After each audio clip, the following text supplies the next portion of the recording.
So is Bitcoin a safe haven? It is already acting. Magandang nangyayari, nagko-correlate na siya no, sa gold. Kamiranda, lumiliit na po. Lumiliit na po yung ating nakikitang delta. No? When you say delta, the difference between gold and Bitcoin. No? Yung ating delta na yan, mga kamiranda. So just give me a second. Hanapin ko yung post natin. This one. No? Let me just start to share this.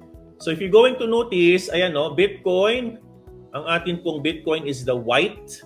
The gold is the gold. The gold line is the gold. The Bitcoin is the white line. If you're going to notice, Bitcoin is outperforming traditional assets already.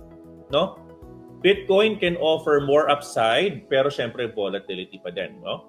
Market cycles can matter. No? Check niyo yung Bitcoin, meron siya mga dips even during its uptrend. So make sure meron kayong patience, risk management, and time in the market and timing the market. Diversification is also important. No? Yung yellow line, steady siya, paakyat siya ng paakyat.